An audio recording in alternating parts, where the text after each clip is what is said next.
on camera. Today is Monday, December 4th, 2023. My name is Sue Verhoff, and I'm Director of Oral History and Genealogy at the Atlanta History Center. With us here today is Mary Sturwalt. I knew I was going to get it wrong. I apologize. And Bruce Hay, and we are very honored here to have Mr. Wally Reustle. Wally is a World War II veteran who served in the Navy in the Pacific during World War II, and we are absolutely thrilled to have this chance today to sit down and chat with you. We are here in Woodstock, Georgia, and Mr. Reustle, if I can get you to begin by stating your full name and the city and state in which you were born. Walter Reustle, and that's R-E-U-S-T-L-E, and I was born in Philadelphia in October 15th, 1926. Perfect. All right. Well, tell us a little bit about your background and growing up years. All right. I had, in my family, there were 2 girls and 2 boys. And we had a very nice growing up period in the Philadelphia area. So my childhood was just great. Neighborhoods were great. The people were great, and I enjoyed my time in Philadelphia. Then the war came along, and no, I'm gonna shoot back. At the time, I had a friend named Donald Nargang, and him and I grew up together, and until he died, which was about a month ago, and he died at 97, and we were welded together almost, to say that, because we went to school together. We had our first jobs as soda jerks together. We joined the forces, the armed forces, at the same time, and we went different directions at that time. But growing up, I had wonderful parents, I'll have to say that. And they watched over us all the time, and they gave us everything that we needed. When the war came along in 1941, I can still remember I was with a bunch of kids out in the street. I think we were playing tire ball. I think that's what we were playing at the time. And my mother came running out of the house and saying, the Hawaii has been bombed. Hawaii has been bombed. And my mother, incidentally, was German, and she had this accent, and so it did sound kind of funny to all the kids, you know, the way she was trying to explain the bombing. But that was when the war started, and then not long after that, my sister, Esther, joined the Army as she was a nurse, and she joined the Army as an Army nurse. And then my other sister, Elsie, joined the Navy as a wave. And my brother, Bill, joined the Coast Guard. So all of the children went into the service at that time, all 3. Now I was the youngest, and I didn't go into service until 1940. I guess it was 1943. I joined in 43. What happened is Donald, the fellow I mentioned earlier, Donald Nargang, him and I and 2 other fellas were in the same high school in Philadelphia. And this school happened to be near downtown Philadelphia. So we cut class one day and went downtown. We walked downtown, and before we got to our destination, we were standing outside of recruiting offices. And I joined the Navy.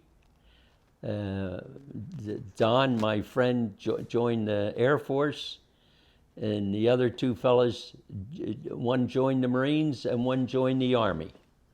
So here was a group of high school students, and we were, I believe, 16 at the time. But they required that we graduate before they would take us. So and we were all going to be graduating about the same time. Then and after graduation, went into the Navy and to Great Lakes Naval Training Center in Illinois. And then I went, while I was there, I went to electrical school, electrician's mate school, I believe they call it. And that was I think a 4-month school, something like that. Very concentrated education, because they made sure that everyone attended every minute, and every minute you were there in school, you had to be learning something, or you got shipped out. So it was very concentrated training at that time. Then after I went to that school, then they shipped us all to the West Coast, and I wound up in, I believe, San Francisco, and before I knew it, I was on my way to a troop ship in San Francisco Bay, and off to the Pacific we went, and it was an unbelievable feeling.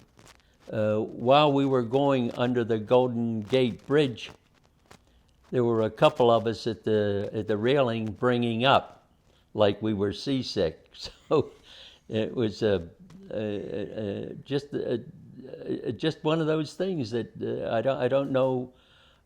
It might have been seasickness, I don't know, but or land sickness maybe. But anyway, our troop ship wound up in a place called, I believe it was Lady, in the Pacific, and we transferred from the troop ship.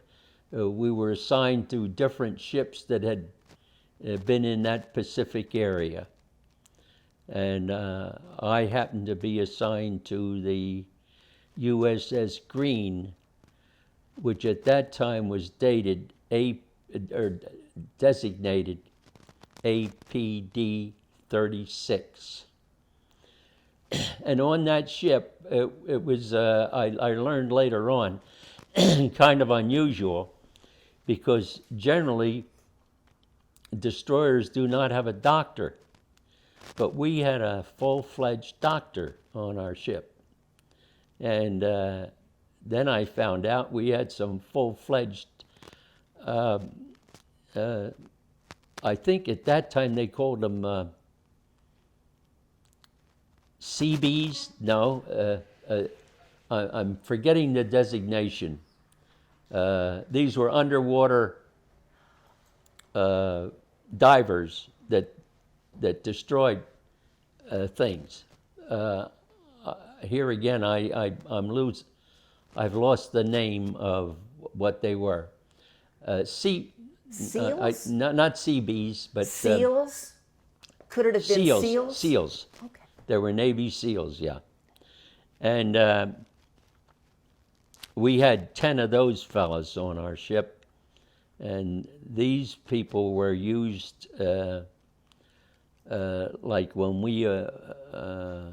I'm digressing. I'm going to go back to where I first got on the ship. Then the ship moved from Leyte to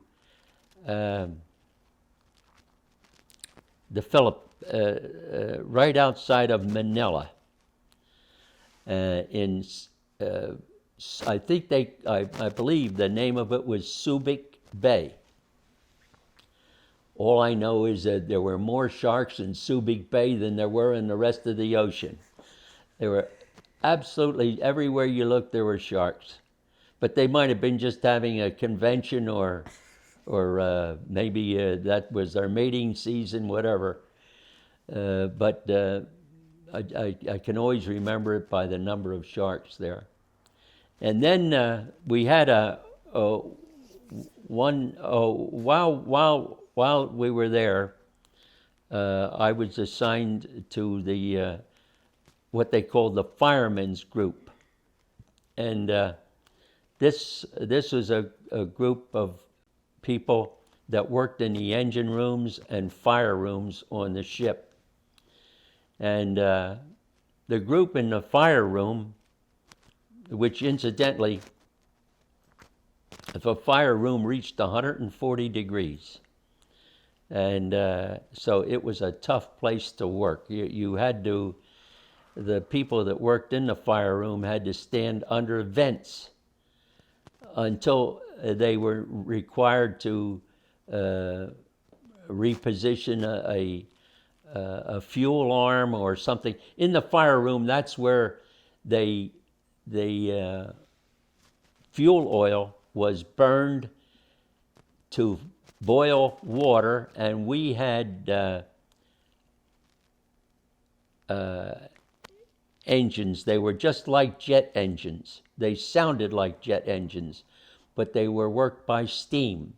This boiling water that they made in the fire room was used in these engines that drove the propellers on the ship. Now, and then I was in the engine room. We had 2 engine rooms on that ship, 1 engine for each. We had 2 props on our ship, 2 propellers, and I worked on in one of the engine rooms, and we did various items. One of the biggest projects that we had was replacing the pillows, what they called pillows, under the shafts. The shafts run from the engine room on out, and they have a big propeller on the end that pushes the ship. And these shafts run on stands that are called pillows. And these pillows are actually the bearings that hold the shaft. And one of the first jobs that I had on the ship was to assist in replacing all of the pillows on our shafts in the ship. And it was a really, really tough job. But we got it done. And then that was in Subic Bay in the Philippines. Then we went from there to Okinawa. And this is when the fighting was going on in Okinawa.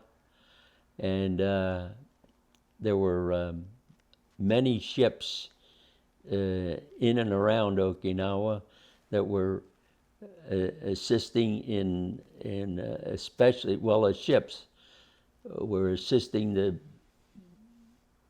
carrier ships to bomb the island itself. And it was an ongoing thing, 24 hours a day. It just seemed like the bombing never stopped. Then an hour ship, I had mentioned before that we had a doctor, and our ship had these frogmen, and they were going to be used to bomb the obstructions in the approach to the beaches that were going to be invaded. That's what these fellows did, and the ship I was on happened to be an older type destroyer, and but it only drew 12 feet. That is, it only sank 12 feet into the water. So it was a shallow draft ship. In other words, we could get in close to the beaches and drop these guys off, and then come back in and pick them up after they did their dirty deeds with destroying the stuff in the surf that was put there to prevent invasions. Then from there, let's see, we were there in Okinawa for a while, and then there was some fighting going on in, I believe they called it Iwo Jima at the time. That started before Okinawa, but it was still going on while they were doing Okinawa, and we did some back and forth work between those two. Then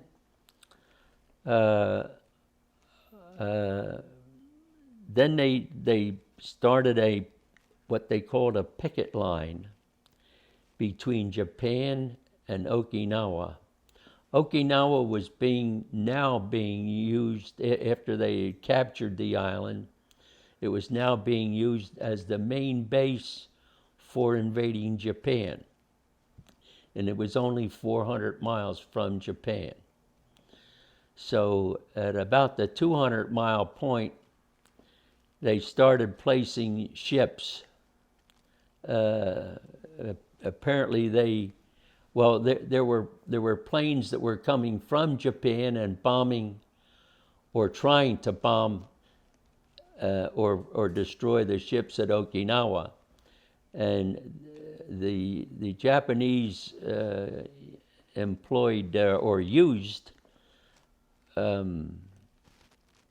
what do you want to pilots that were going to lose their life doing this, and this is the way their thinking was. Then one day, apparently they got word or somehow, or watched the buildup in Japan of these suicide planes, kamikaze. They call it kamikaze. That's the name. And you may find this very difficult to believe, but one day they sent 700 suicide planes towards Okinawa to destroy the invasion fleet.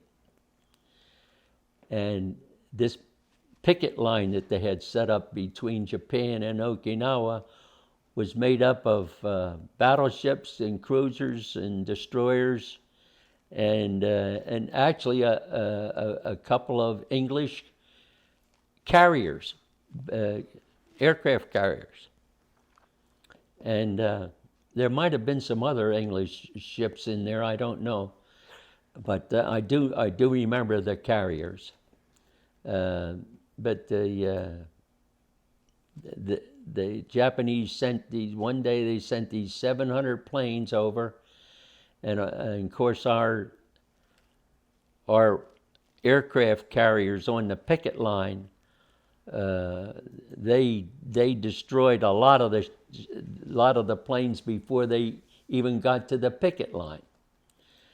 But some of them didn't, and some of our planes followed these suicide planes in, and we shot down some of our own planes during that battle.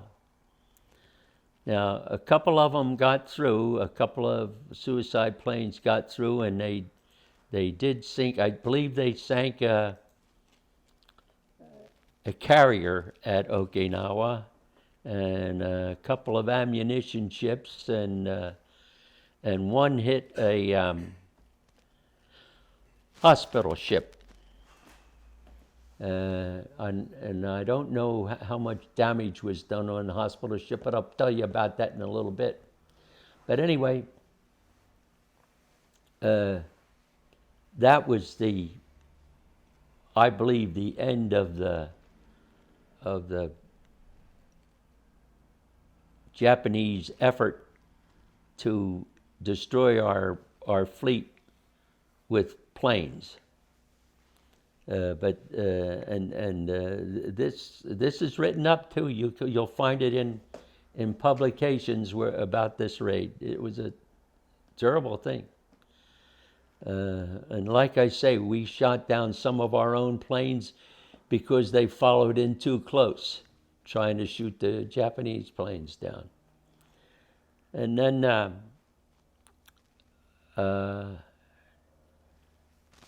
after that, I don't know how long after that it was, but all right. Now, just after that happened, some typhoons started in the Pacific, and there were 3 typhoons in a row that hit our area in Okinawa. And when typhoons come in, all the ships have to get out of the harbor and out into the open sea so that they don't run aground. So here was this whole doggone fleet of ships out in the ocean in the Pacific bobbing around, and the seas were pretty great. They were pretty great. Our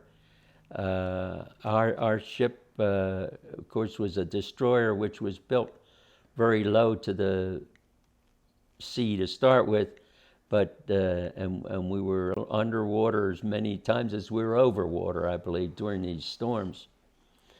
And then we went through 2 of the storms. And then we had to, on the third storm, our ship could only carry enough fuel for 9 days. So we had to be refueled. And during this refueling, here was this typhoon and heavy seas, and the ship that refueled us was a cruiser. I can't remember the name, but anyway, they were refueling us, and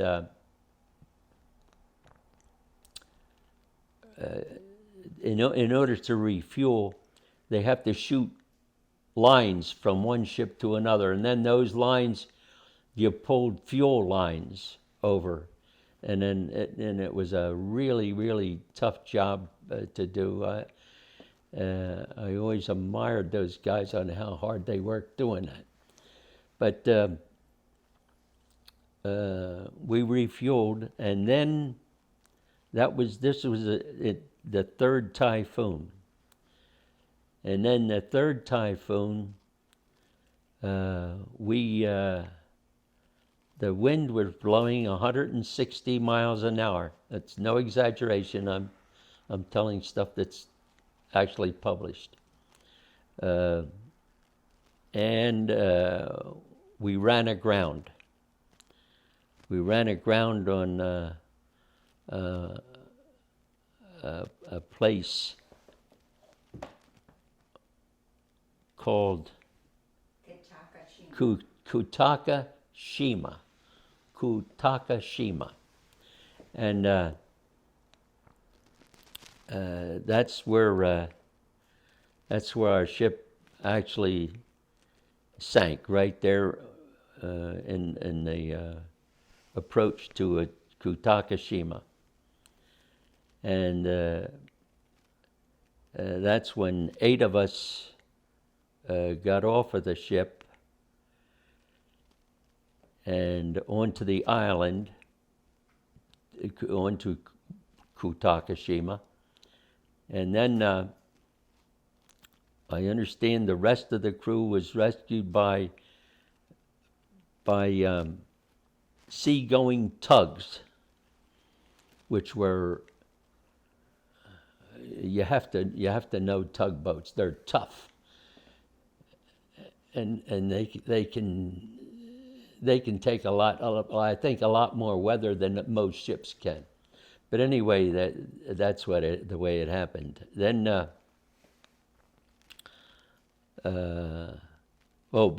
before this, I'm digressing. I forgot to tell you about. This was before the Typhoons came. The atomic bombs were dropped. 2 atomic bombs were dropped on Japan, and at that time we were at Okinawa and in Buckner Bay. And then our ship was assigned to go to Takashima.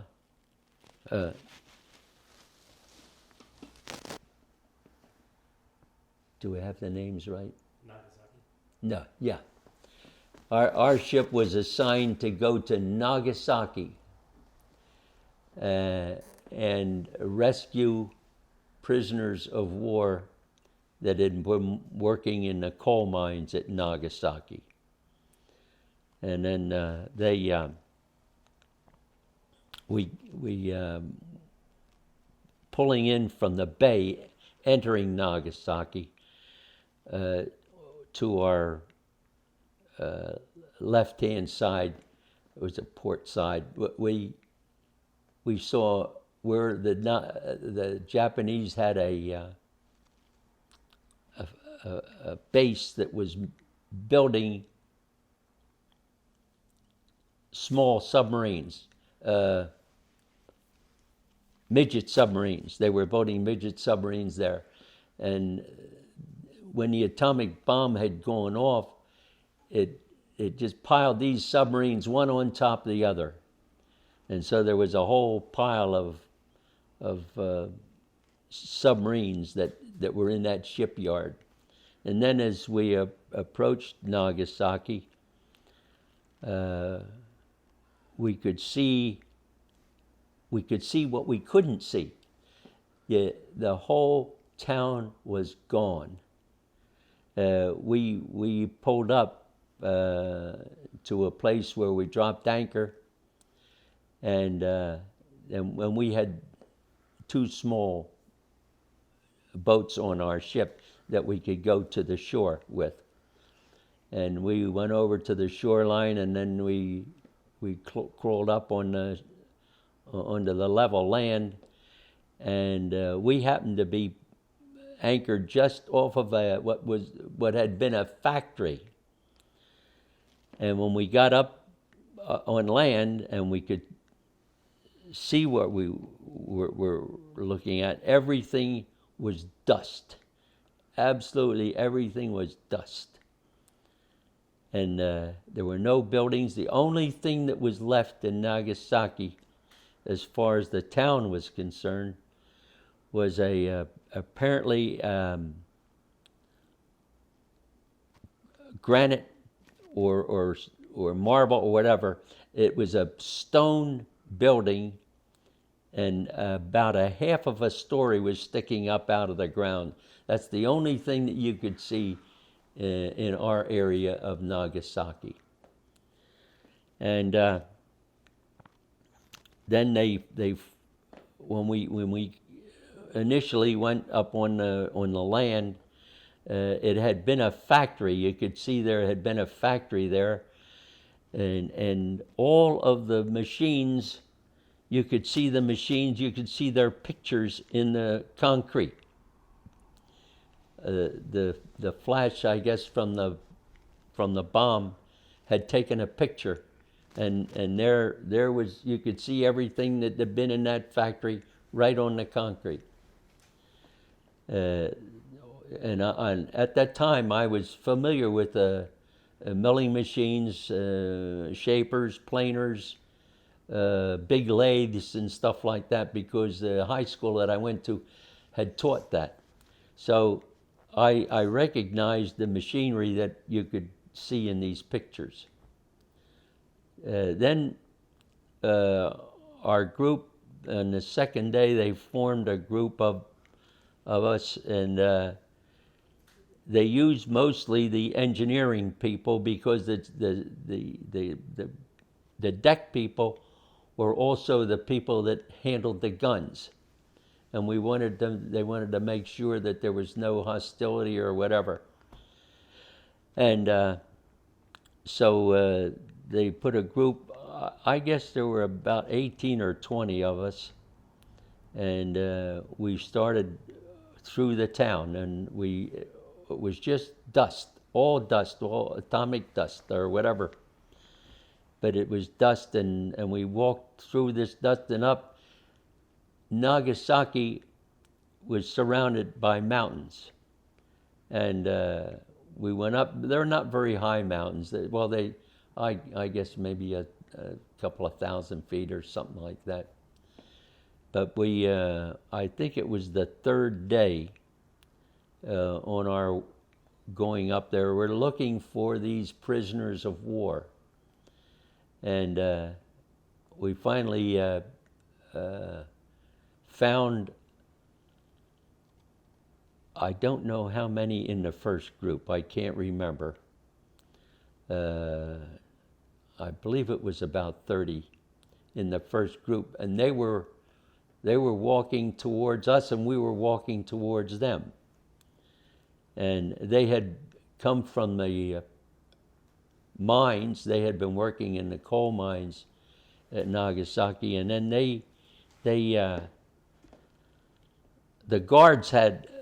Japanese guards had left the camp, so these prisoners of war were on their own. And we met a group of them and took them back to the ship. And then the next day, we sent another group of guys up into the mountains, and we found another group of prisoners of war and brought them back to the ship. Wally, can you tell us what they looked like? Oh, tell us about that. It was unreal. Now I'm going to tell you the nationality. They were Americans, Canadians, Australians, British, and Javanese. Now, Javanese are basically, they're black people, Javanese. But I guess they were working either with the Australians or the British in their services, in their armed services. But this was a group of people. I don't believe any one of them weighed over 110 pounds or 120 pounds maybe. But their clothes were tattered. They hardly had any shoes. As you could see, they had a lot of homemade shoes or things that they could put on their feet. They were all had beards. They were a mess, except it seemed like the strongest people in the group were the Australians. It seemed like the Australians had a little bit different attitude. I don't know how to say it. I don't give a shit attitude, maybe. That was what it might have been. But they seemed to survive better than the rest of the group. And when we took them back to the ship, we all donated clothes for the prisoners of war. And but like I say, the Australians seem to be the ones that were not as affected by their imprisonment as the rest of the group. And I don't know why. Beats the heck out of me. But anyway, but they were, I mean, the clothing was just hanging on them, you know. And I know a lot of them made the clothing or put it together with whatever they had. It was a damn mess, just a damn mess. And both groups that we ran into were like that. Then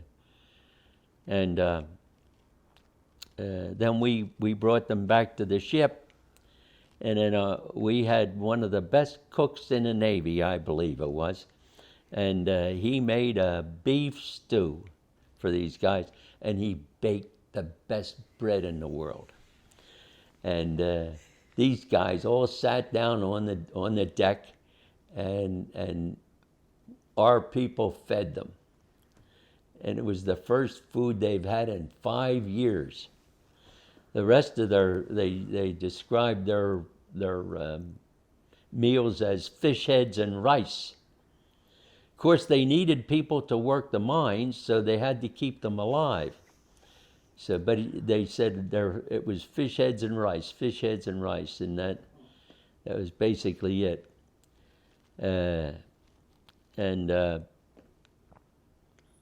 But it was a wonderful thing to watch these people eat and really enjoy it. But it didn't last long. I would say maybe 15 minutes, and they were all standing at the cable, bringing up. It was good to see and bad to see. So it was just a different kind of a thing for me. And hell, I was only a kid, you know, and I really I tried to really absorb all these things and make sure that they stuck in my mind, and make sure that other people that I know don't get caught in something like this. But it was amazing to watch these guys eat and then not be able to hold it down. And after that, though, we kept them on the ship, and we didn't move for, I think it was 2 days.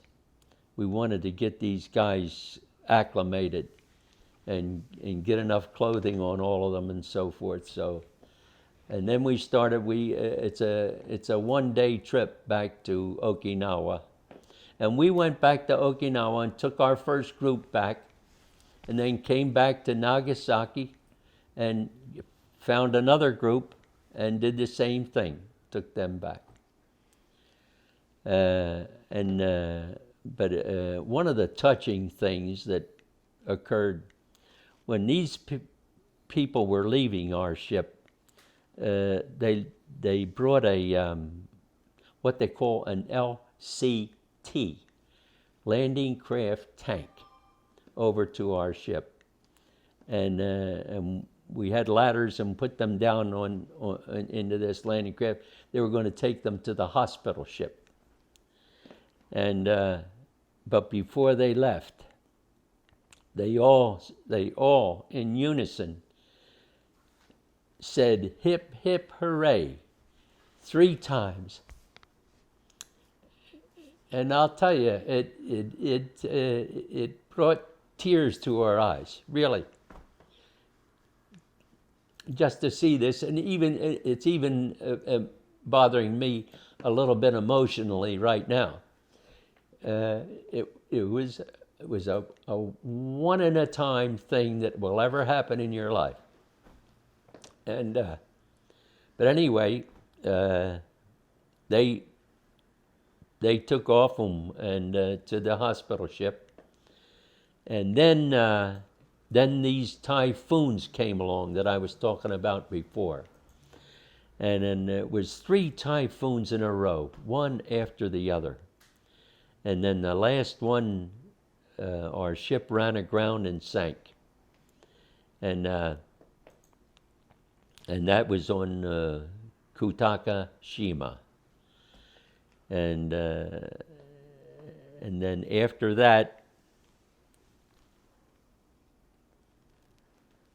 we were there for 3 months.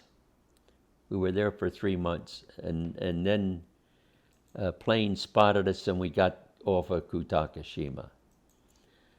And in the meantime, we, of course, during those storms, there were some ships that could not escape from Okinawa, and I have a list that's published, and it's in the stuff that I've given you.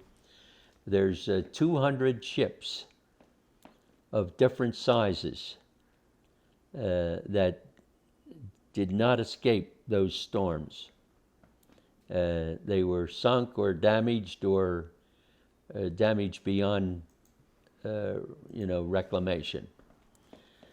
And like I say, it's all published in those things that I gave you. But if the atomic bombs had not been dropped and we had attempted to invade Japan during that time, we would have had to go through the same damn thing that we went through after we had won the war. It would have taken those 200 ships and maybe more. Who knows? But they were terrible storms, and they all happened one right after the other. So we were, the atomic bombs were really,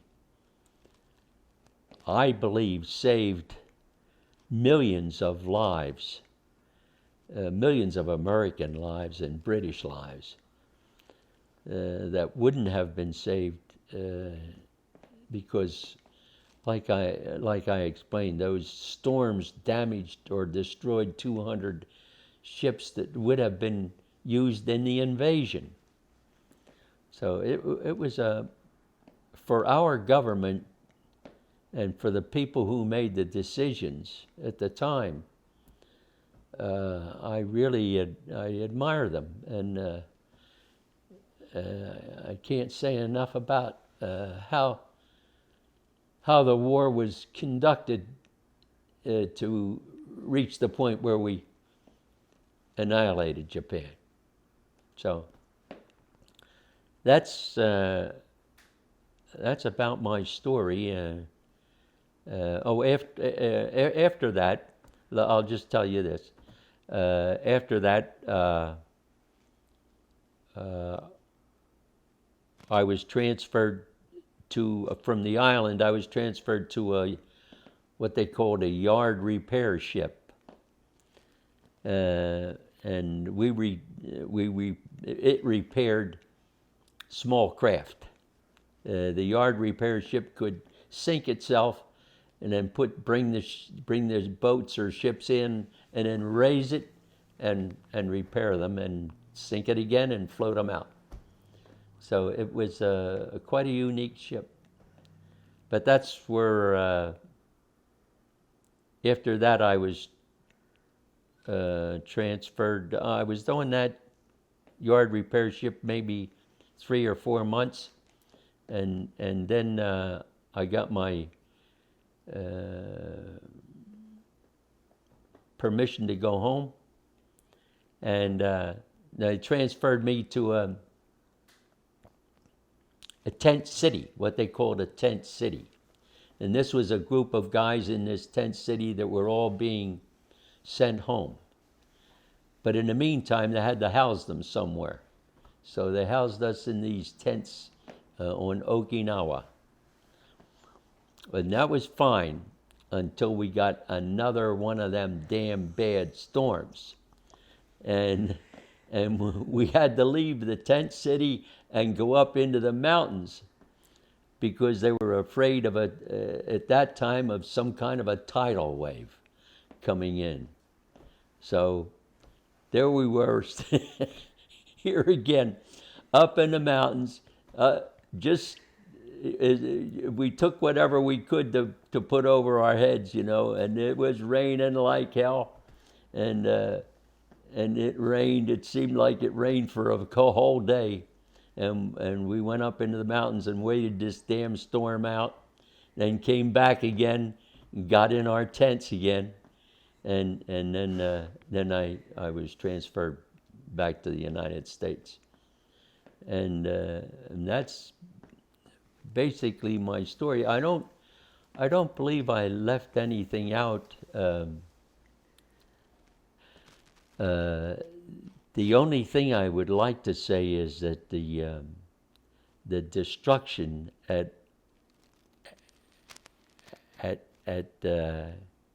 Hiroshima, not Hiroshima, Nagasaki. at Nagasaki. The destruction at Nagasaki was complete, and I understand that that one bomb killed 80,000 people. So if you can, and it took the whole town away.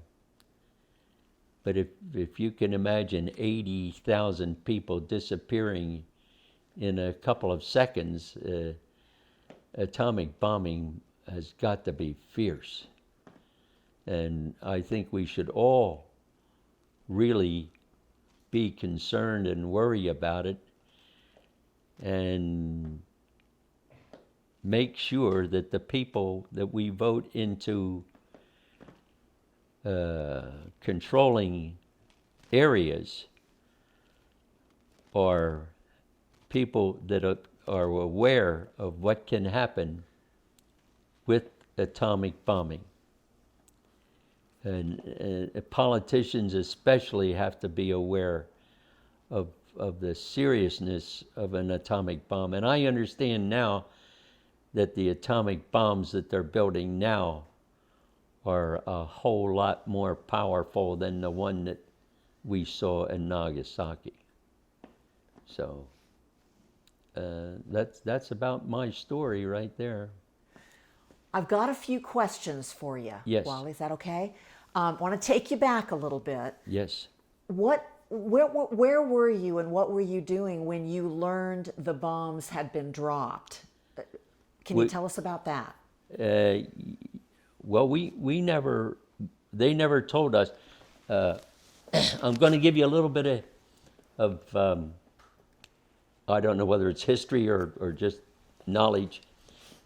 When you're on a ship,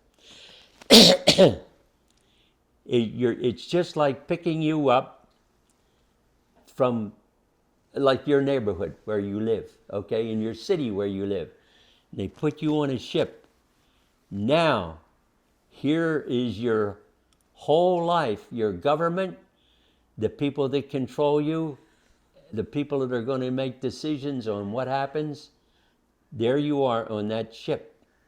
Now, if you have a group of people that want you to know everything or know what they know, then they'll convey that message to you over intercom systems. On our ship, you had to be on the intercom system because it was such a tight ship. You couldn't put all the people together in one area, so it was the intercom systems that informed you what was happening. So on a ship, it's just like, okay, it's a government. The captain is the president, and if he wants you to know something, he'll let you know. If he don't want you to know something, you won't know.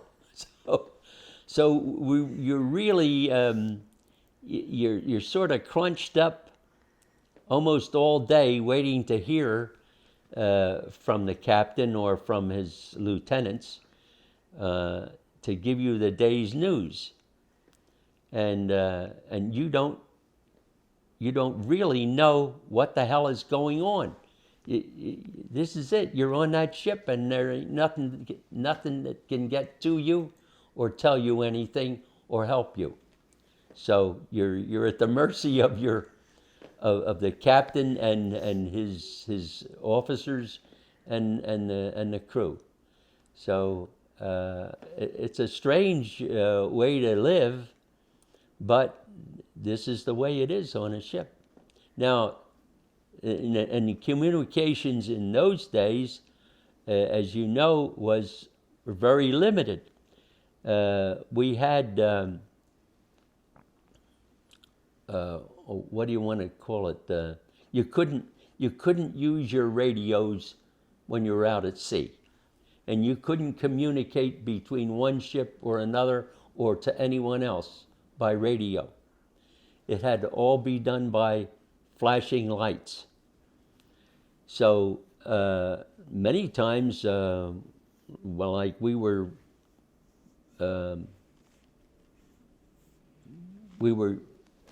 protecting a ship. The ship that we protected most was it was a cruiser, and I'm trying to think of the name. Houston. I don't know what. I believe the Houston was the one that brought the atomic bomb to the islands, and they were sunk by a Japanese.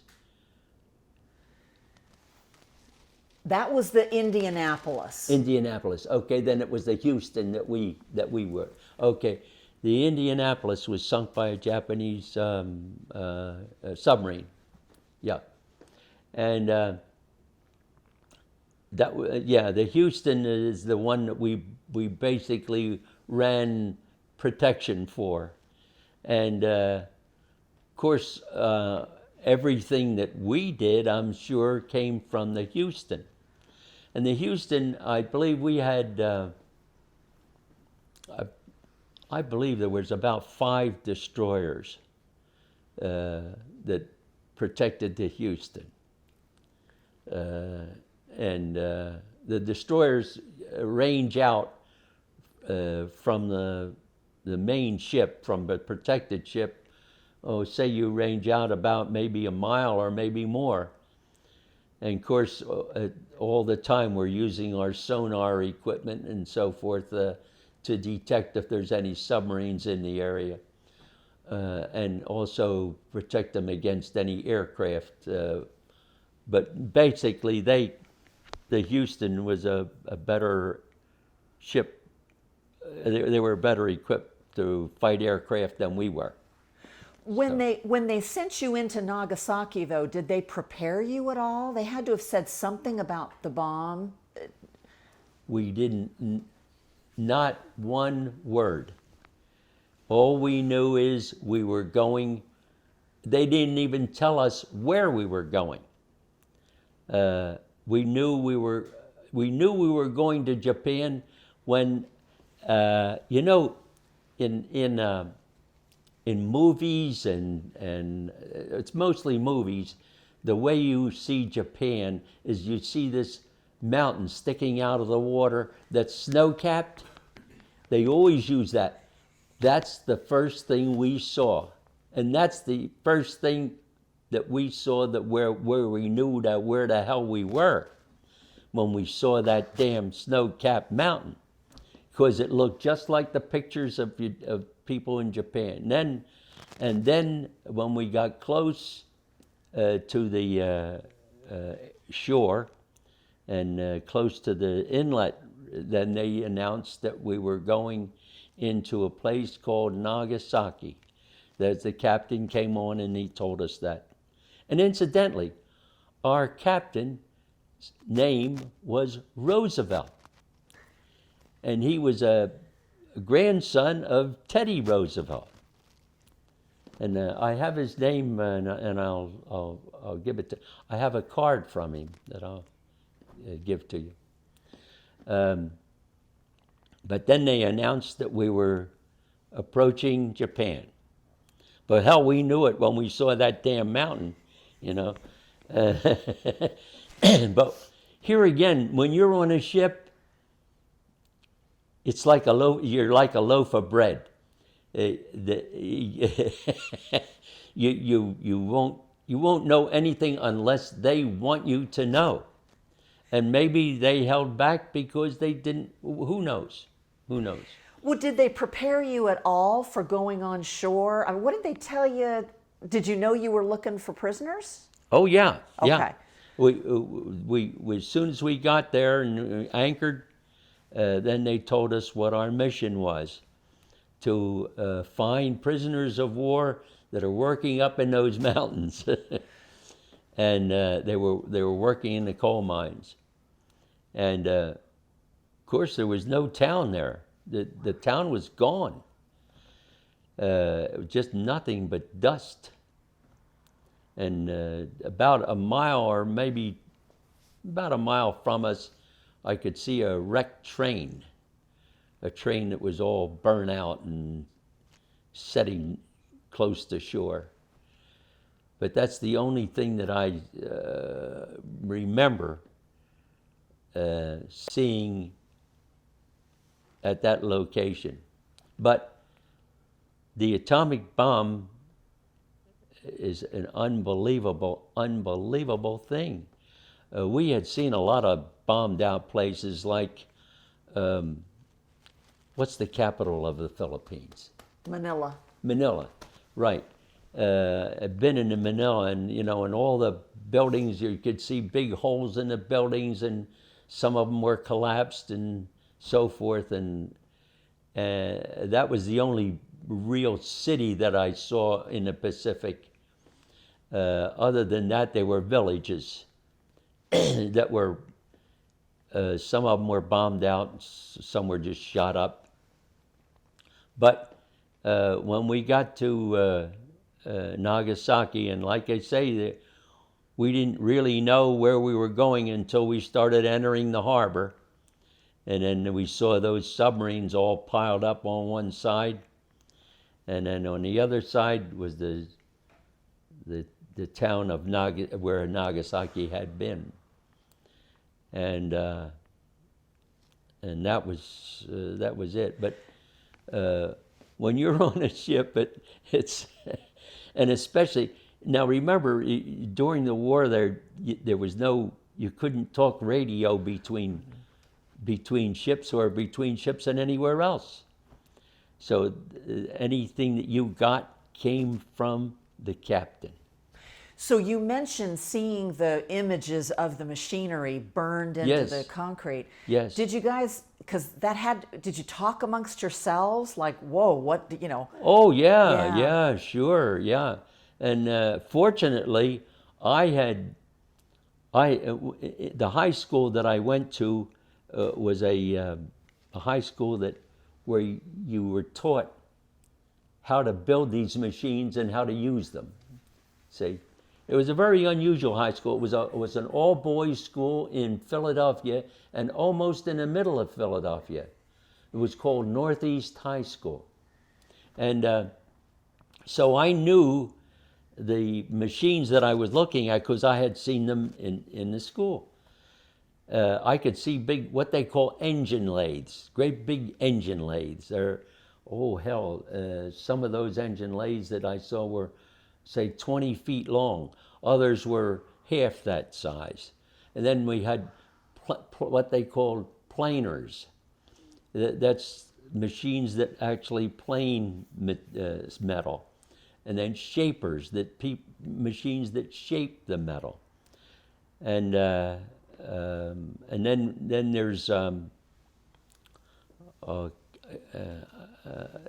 it's a lathe. I'm trying to think of the different. There's different kinds of what they call lathes that build metal equipment, and you could see all those pictures right in the concrete. The bomb had. The bomb eliminated that stuff, but it made the picture in the concrete. But there was no you could see there was a lathe there because there's the picture. But there was nothing but dust.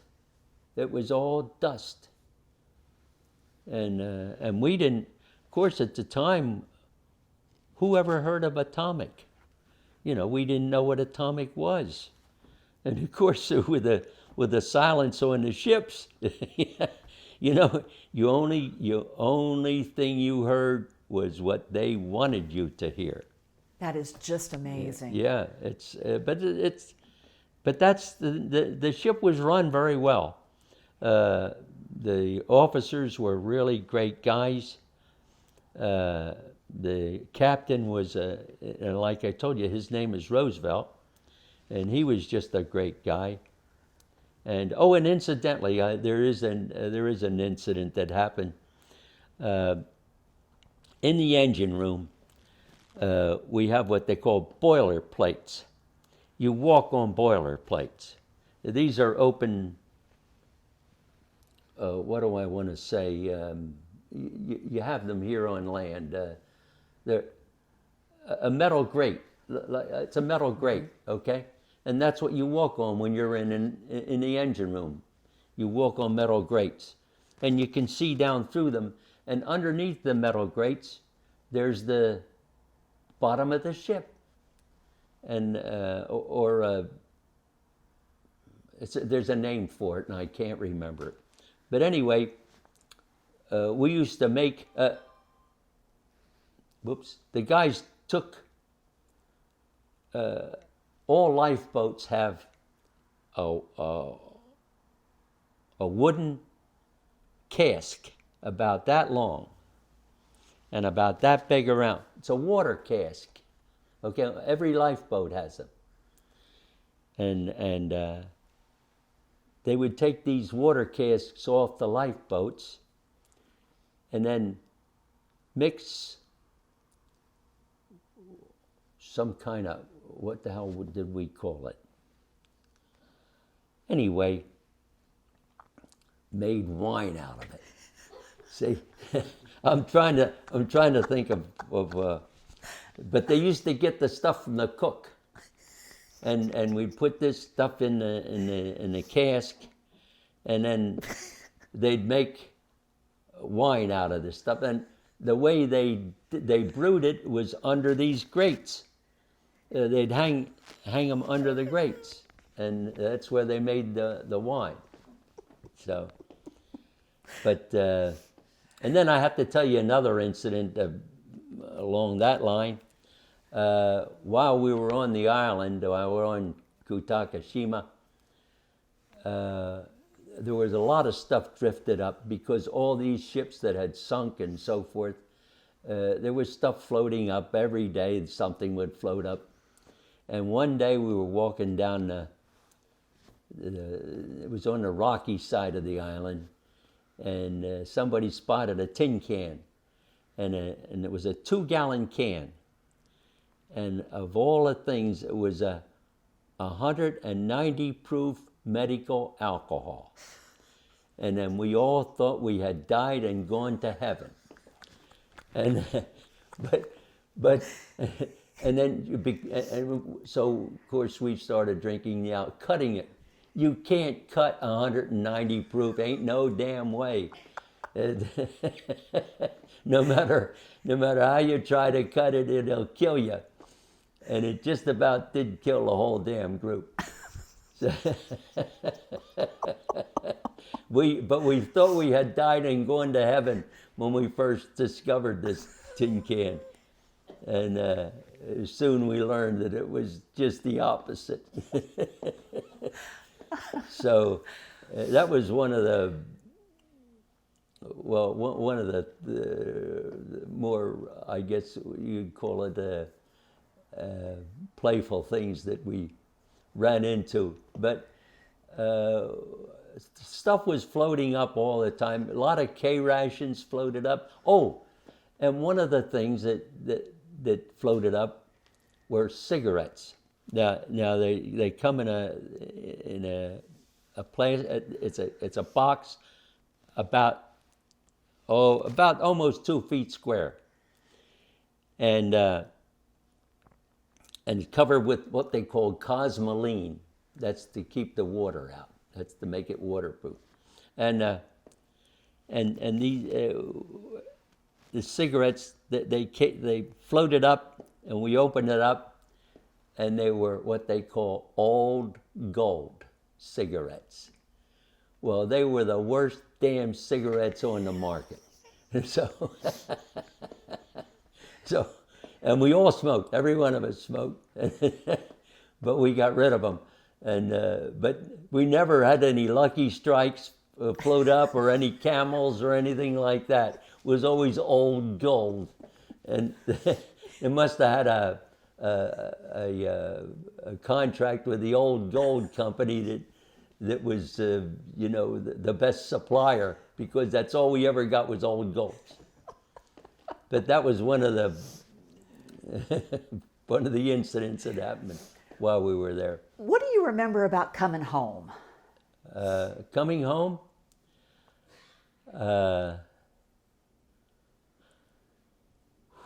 well, it was kind of an emotional thing for me. Here, I was only, when I got out, I was 19, 18 or 19, let's see. I got out in 45. Got out in 45. Let me see, 44. 44, 45, 46, I guess I got out in 1946. But I was only 19 at the time. But I was married. When I went to Great Lakes Training Center, I had a girlfriend. And we were pretty close. And while I was in boot camp, we got engaged. And then when I left boot camp, when I got out of boot camp, went home for 7 days or whatever, we got married. And incidentally, she was my wife for 60 years. And my emotional problem coming home was, remember now, I had traveled around a little bit. Being in the Navy, and when you're in, I went to school in the Navy, and when I did, we took our time offs were in Milwaukee. Million women in Milwaukee. And then I can understand, I mean, hell, all the guys are in the service, and there's a lot of women around. So I had some more experience with the ladies than I had before that time. I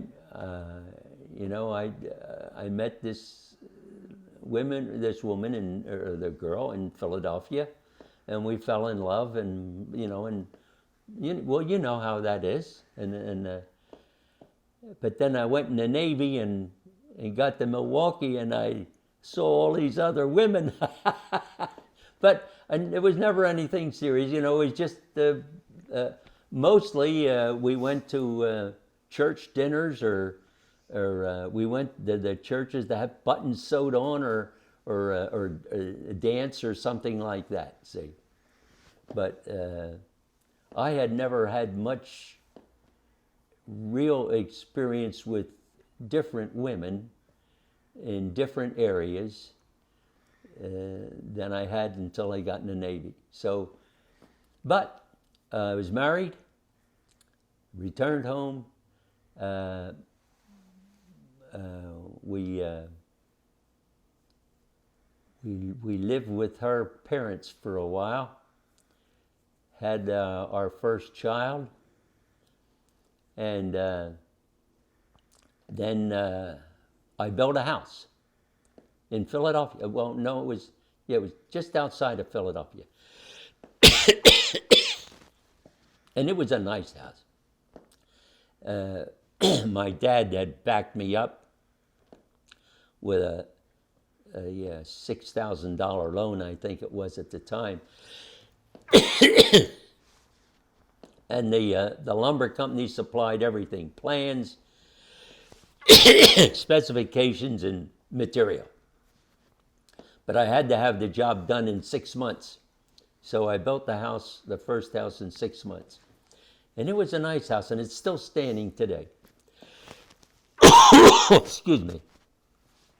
But then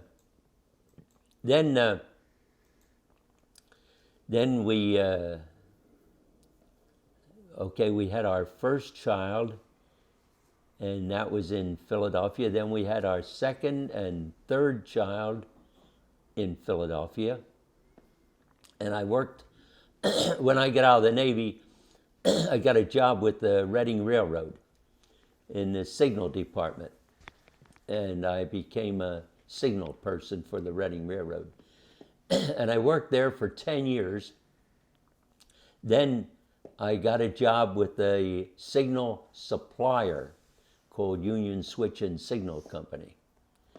And at the time, they were the largest signal supplier in the world. And so I worked for them, went to work for them, and then they transferred me first of all to Philadelphia, then to the Empire State Building. And I worked in the Empire State Building for 6 years. And then they transferred me to Georgia. And I bought my house in Georgia in Dunwoody. And I lived there for the next 50 years, I guess it was, about 50 years. Now, I worked for Union Switch for maybe 10 years or 15 years, I don't know. Can't remember. And then I decided to go into business for myself. And the reason I did that, Union Switch kind of urged me to do this, and then they would supply me with all the materials. And I went into the signal business, that is building signal systems on railroads. And they supported me with products and technical help. So I had a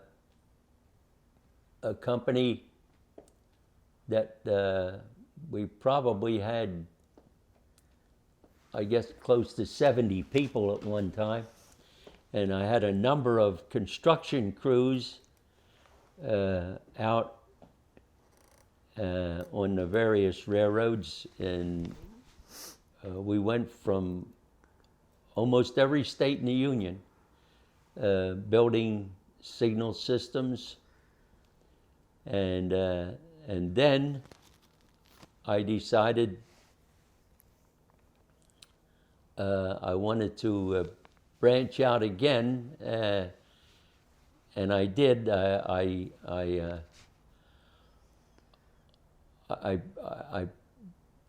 in the same business. It's railroad signal systems, and I branched out again, and the company got bigger, and then the federal government shut down on building or assisting states in building signal systems. So my company was cut in about half at that time, and I was still based in Georgia. I'm still based in the Dunwoody area, and I'm still in that same business today. So, wow, that's where we are, and now I'm getting to the point where I really can't function properly to support a business of this kind and this complexity, and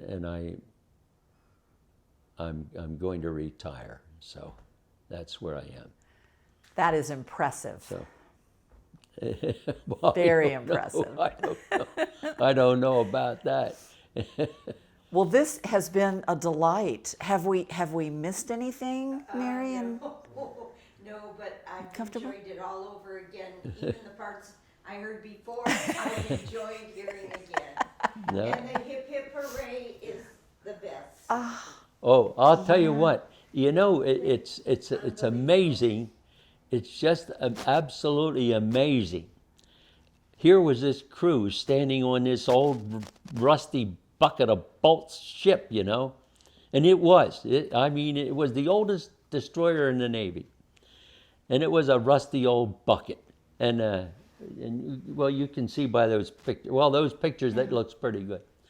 But and here was this group of guys down in this LCT, and these had been prisoners of war for 5 years, and they were saying hip hip hooray. It's amazing. It was absolutely. It brought everybody to tears. Everybody to tears. Did any of them tell you anything about their experiences? Did you have a chance to talk much with them? You mean The prisoners? Oh, no, we only had contact with the prisoners. Of course, as soon as we brought them on board, everybody was looking around to see what they could give them in clothing. See, we got them out of the rags and got them into. Gee, you know, it was pitiful. It was absolutely pitiful. And we didn't have a barber on the ship, so we couldn't do a hell of a lot, you know, for that part of them. but we could at least give them shoes and clothes, and food. But that was a pitiful sight to see too.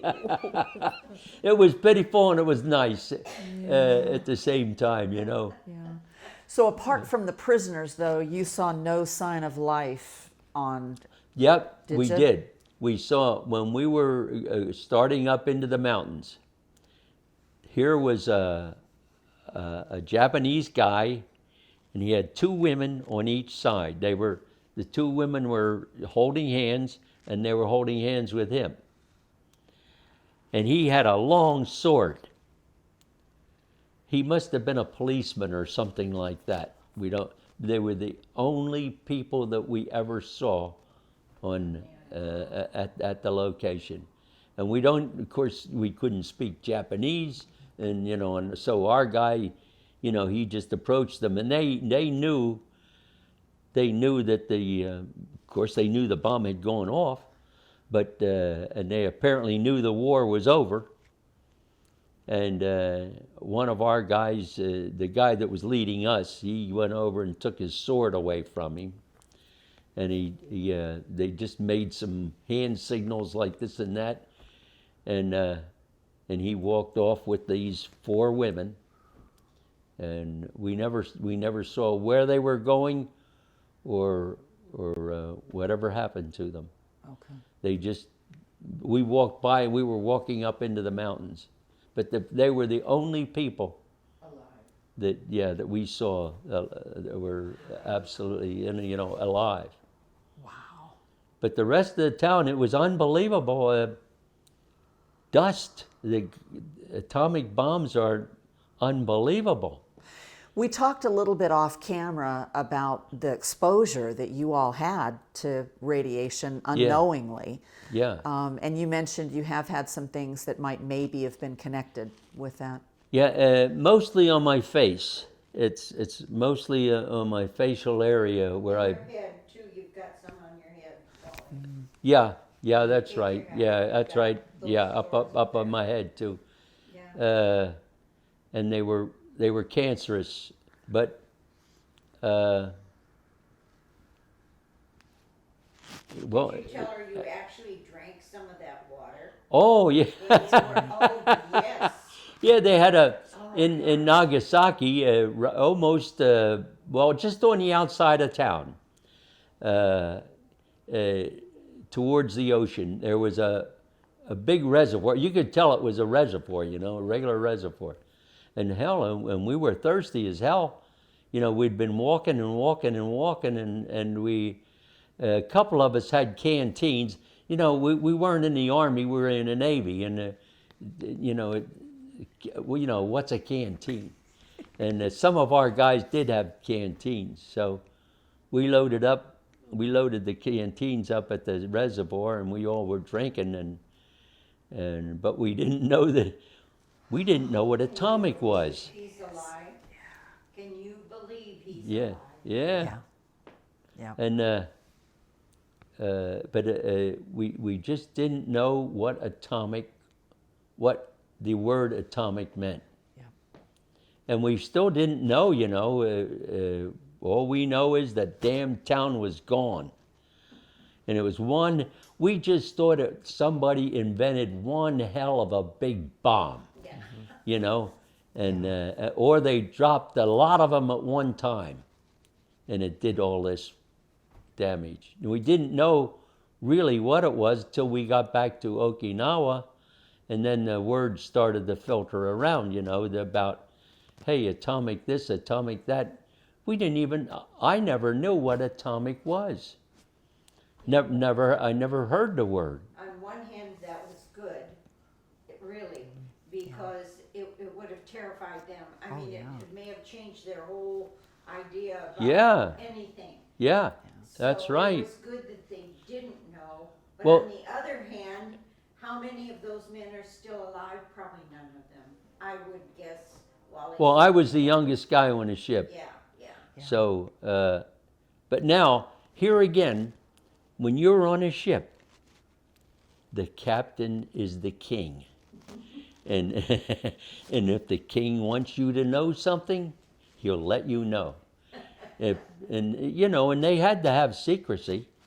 And if he don't want you to know something, you won't know. You don't, we didn't hear that, about other ships or how that. Oh, one thing I did hear. We were in a battle. It was an air battle, and they have what they call TBS, talk between ships. Now that's the only time when you're in battle. That's the only time you can talk to someone else other than your own ship. They call it TBS, talk between ships, and that talk between ships it comes out on all the radios that are on the ship, and the one ship that we were close by, it was a cruiser, and we could hear the pilots talk once in a while, but it was mostly ship to ship. And then all of a sudden we hear this thing on the radio, a goddamn Greene just shot a hole in our stack. Yeah, so our guys in following aircraft coming, they're shooting my job during battle, my battle location was a loader. All I did, there was a guy that stood in where the ammunition was, okay?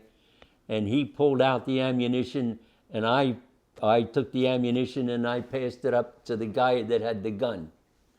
Then there's two guys on the gun. One guy loads it and one guy fires it.